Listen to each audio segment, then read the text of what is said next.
Hello, and welcome to Accounting 210 Legal Environment. My name is Michelle DeMary, and for the next 4 weeks we'll be working together to learn the materials covered in this course, Accounting 210.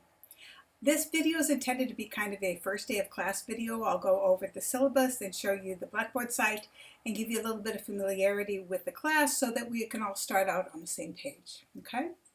My contact information is here. I'm happy to respond to email and phone calls. I prefer not to text with students, so you may feel free to call or email and I'll respond to either of those.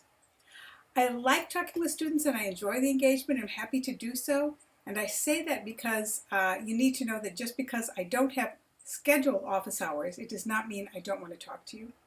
But I've been teaching this class now for 5 or 6 different winter sessions, and it's been my experience that nobody ever shows up when I have scheduled office hours, but I meet with students lots of other times at their convenience.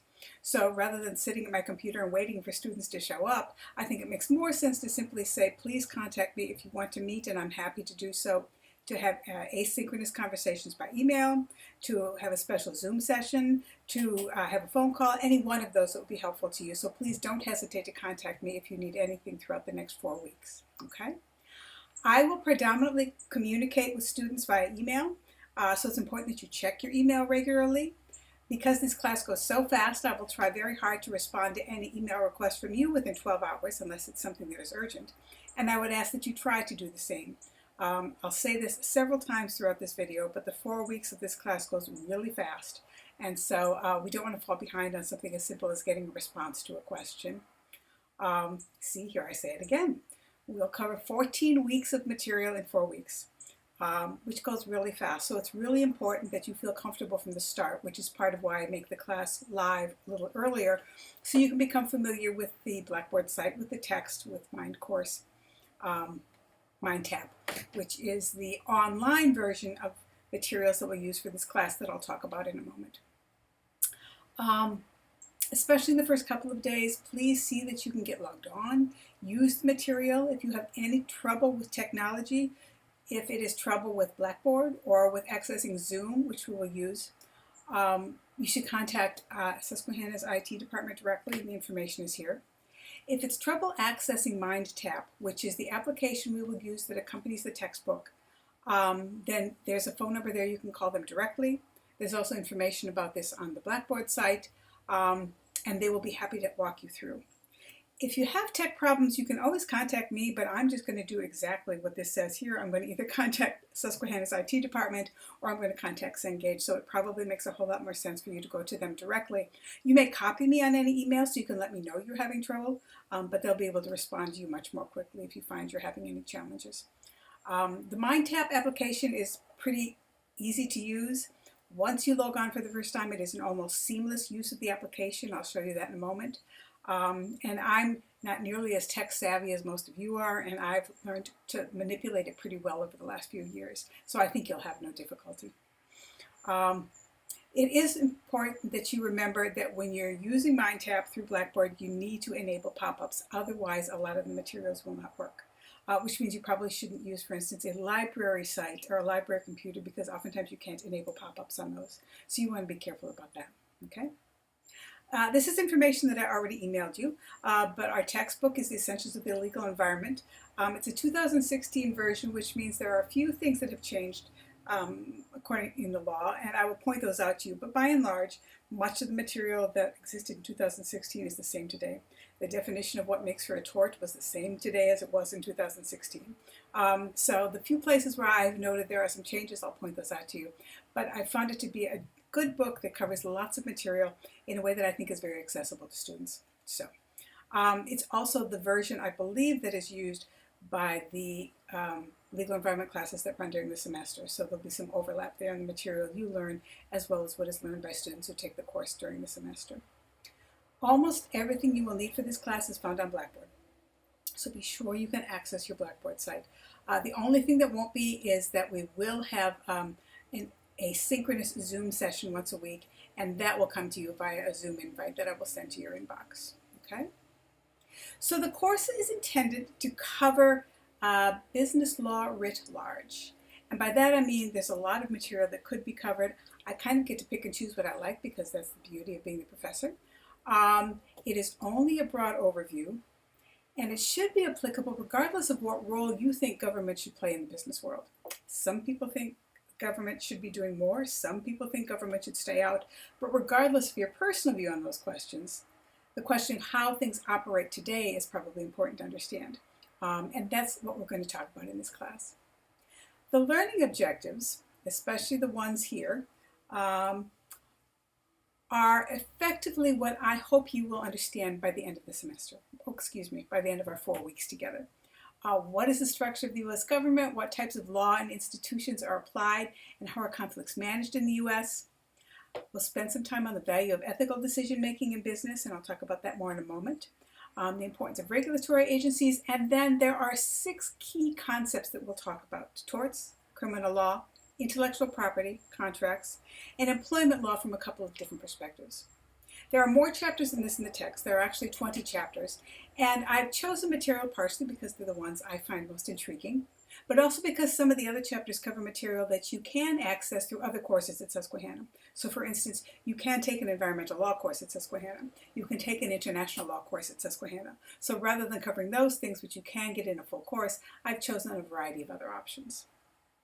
This course also fulfills 2 elements of the central curriculum: the interdisciplinary perspective and the ethics intensive. And you will find, especially around the ethics intensive, that there are a variety of assignments that are focused specifically on that question. Whether or not decisions are legal is not always the same as whether or not they're ethical, and I think those are conversations worth having. Okay. This privacy statement should appear in any of the online courses that Susquehanna offers. We've been asked to put it in. It effectively says that you need to be really careful not to cheat. It might be a little bit easier in an online world than an in-person class. I'm assuming that Susquehanna students are going to be ethical and honest, and that you won't give your password to somebody else to take the exams for you, that you won't let somebody else write your papers, etc. So in short, this says, don't cheat, be honest. Okay. And the reason you really want to hear this video today is to find out what you need to do to get a grade in this class. And that's what I'm going to talk about now. Somewhat unusual for an online class, which is predominantly asynchronous, is that you will get some recognition for attendance and participation. I have already been in contact with you, and I'm trying to find a time that is available at least 1, perhaps 2 times when we can all get together. I'll probably have to break it up usually because of students' summer schedules. But at least once a week, you will meet with me and other class members, and we'll spend some time answering questions you may have, talking about assignments and the material you've covered, and probably, if we have time, I hope, discussing 1 or 2 of the hypotheticals that are raised in your text. I'll send you an email a day or 2 in advance of the meeting so you'll know what it is that I'll expect to talk about, and we can have conversations about that. I miss the real world of an in-person class, and so this is my way to capture that a little bit. And I think we get a lot more out of a class by having that kind of at least minimal conversation once a week. In order to encourage you, I will give you 5 points extra credit for every class you attend and participate in, which means you got to speak up at least once. And there is also a stick approach where you will be allowed 1 absence, but there are 3 more classes, and for every one of those you miss, you'll be deducted 25 points. So if nothing else, that's probably a strong encouragement to be a part of the class and to participate. There's an element of the class that is not graded, but is probably worth your while. You will see that for each of the 12 chapters we cover, there are between 2 and 4 worksheets for each one. They're similar to the quizzes that will be graded, and they help you to see whether or not you've learned the material that has been covered. They will also help you to prepare for the quizzes and the exams that are graded. And it has been my experience that those students who take the time to do the worksheets, and they only take a few minutes, ultimately end up doing better on the quizzes and the exams than students who don't. It makes you more prepared. It helps to reinforce the material for you. So I encourage you to take advantage of that opportunity. Now, for graded points that you will be awarded, there are, at the end of each of our 12 chapters, there will be what the textbook calls a hypothetical. I call them quizzes. That are a set of questions in which you are asked to apply the material you've learned in the text to a circumstance, to a set of circumstances, to an example. There will be 12 of those you will take. I will count the score on 10 of them. They're each worth 10 points. So you can either only do 10 of them, you can do all 12, and I'll take the 2 highest scores, whichever you prefer. It's important to note here and throughout the rest of the syllabus that those things for which you are given grades are due at 11 p.m. on Friday of the week they're due. So that for the first week, your deadline is July 9th at 11 p.m. That's when all the assignments for that week are due. You can do them early in the week, you can do them late in the week, but they have to be done by then. Right after that, you start week 2 and you can do the week 2 materials. But the Friday 11 p.m. deadline is a strict deadline. You're certainly welcome to work ahead, but do not fall behind, okay? The worksheets and the quizzes are also really helpful. Sorry, this is kind of a side note. Because a lot of the material that you're going to read is full of definitions and terms. And both the worksheets and the quizzes help to reinforce those so that you can apply them and have a deeper understanding of what they mean. So all of this, especially the quizzes while graded, are also important to contribute to your learning. At the end of each week, there will be an exam. The exams are cumulatively the material that you have learned from the 3 chapters of that week. There's no final, so that, for instance, the first week, the exam will cover those three chapters. The second week, the exam will cover those 3 chapters that we covered, 4, 5, and 6 that week. So there's no collective cumulative exam at the end. But by 11 o'clock on each Friday, you will need to complete the exam, which is worth 100 points. Now, a couple of differences that are important to note between the quizzes and the exams. For the quizzes, you have an unlimited amount of time and you get 2 times to take it, right? For the exams, it is time limited. There are 50 questions and you have 60 minutes. It has been my experience that is sufficient time for students to complete the exam. I have no students who seem to run into any difficulty with that. And you only get 1 chance at those, okay? So for the quizzes, they're untimed and you get 2 opportunities, and I will take the best, you automatically get assigned the highest of the 2 scores. For the exams, you only get 1 chance and it is a timed exam. However, for both of them, it is open book. You may use any of the materials that we've had for the class in order to help you answer the questions, okay? Now, that takes care of the kind of material that you'll access through Cengage, through MindTap. There are also some written assignments that I have for you that I've developed. 100 points will be assigned for your participation on the discussion board. There's been a discussion board established on Blackboard for each of the 4 weeks in hopes that we can get some sort of a conversation going on, even though it may be asynchronous, about current events and topics that are specifically related to the kinds of material we're talking about in this class.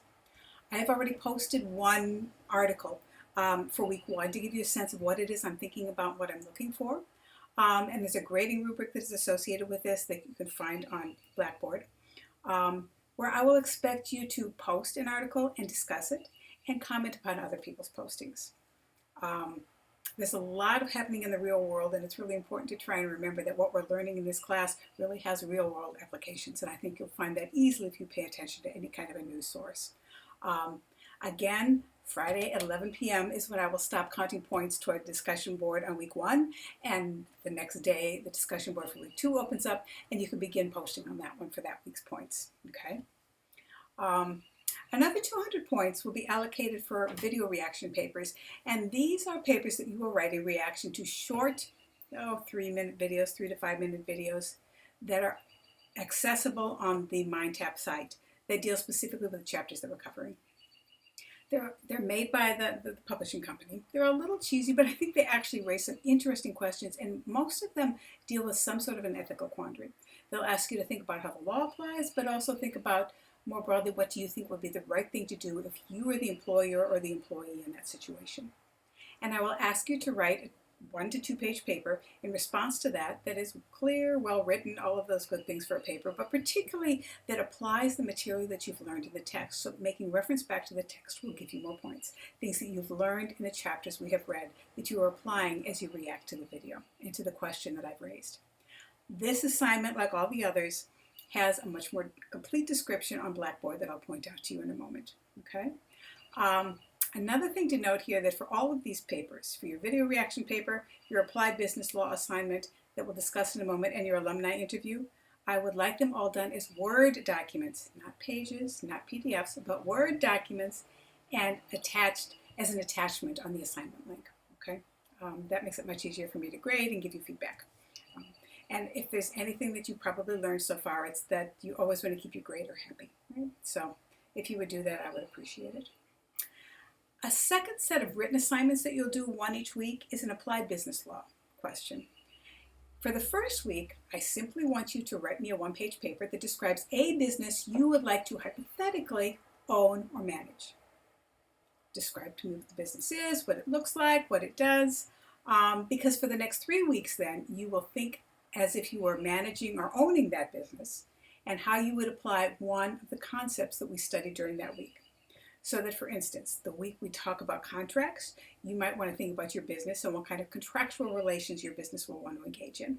So that's again an attempt to apply what we're learning in the text to what does in fact go on in the real world. Last but not least, your final written assignment is one paper that will be due at the end of the 4-week session. I will, the beginning of the second week of class, send you a list of alumni who are willing to participate in this project. Susquehanna has lots of great alums, and many of them are lawyers, are good lawyers.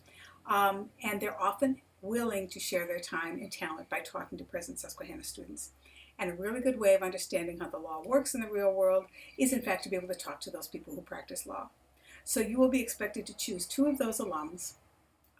We'll negotiate this so that no alumni has to talk to more than one student.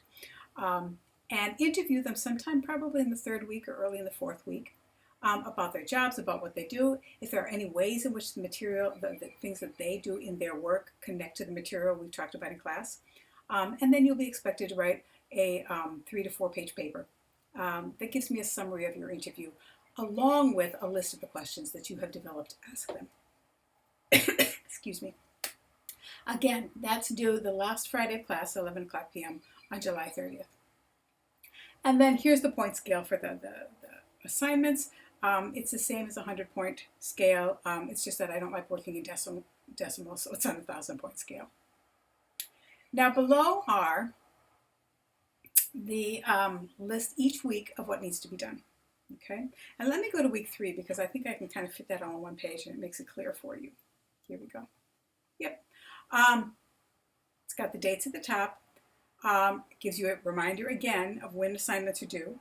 And it gives you other reminders. The discussion board, you need a posting, and you also need to do your applied business law assignment.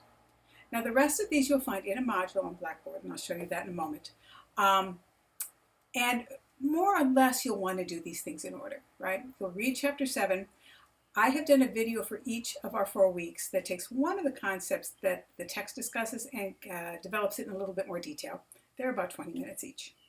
You will have worksheets for each chapter. Those are the non-graded worksheets, but they can be helpful to reinforce your learning.